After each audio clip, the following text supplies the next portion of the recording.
Hey there, friends. Today, I want to share with you the incredible story of Adam and Eve, the first love story and the fall of mankind.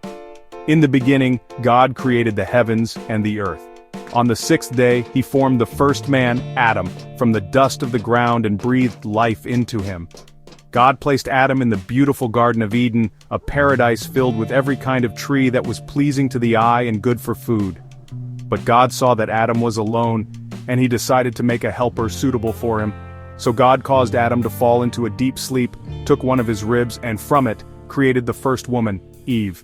When Adam awoke and saw Eve, he said, "This is now bone of my bones and flesh of my flesh. She shall be called woman, for she was taken out of man." And so, the two became one, living together in perfect harmony with God. In the middle of the garden, God had placed two special trees, the tree of life and the tree of the knowledge of good and evil. God commanded Adam, "You are free to eat from any tree in the garden, but you must not eat from the tree of the knowledge of good and evil, for when you eat from it, you will certainly die." One day, a cunning serpent, Satan in disguise, approached Eve and asked, "Did God really say you must not eat from any tree in the garden?" Eve replied, "We may eat fruit from the trees, but God said we must not eat from the tree in the middle of the garden or even touch it, or we will die." The serpent lied, "You will not die.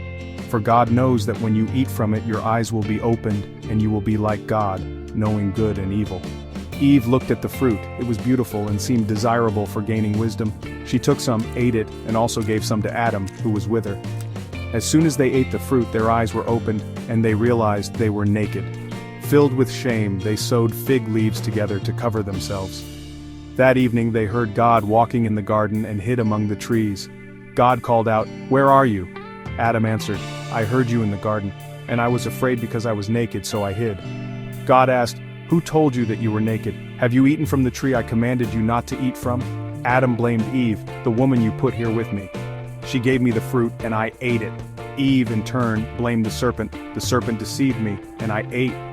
Because of their disobedience, God pronounced judgment. The serpent was cursed to crawl on its belly and eat dust. God also declared that one day a descendant of Eve would crush the serpent's head, though the serpent would strike his heel. Eve would experience pain in childbirth and desire her husband who would rule over her. Adam would toil hard to grow food from the ground, which would now produce thorns and thistles.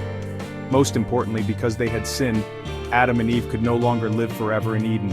God banished them from the garden, placing cherubim and a flaming sword to guard the way to the tree of life. Though Adam and Eve faced hardship because of their sin, God showed mercy. Before sending them out, he made garments of skin to clothe them, the first sacrifice, hinting at the need for atonement. Their story reminds us of humanity's fall into sin, but also points to God's promise of redemption, a savior who would one day restore what was lost. Thanks for watching, friends. Remember, there is hope beyond the fall. See you next time.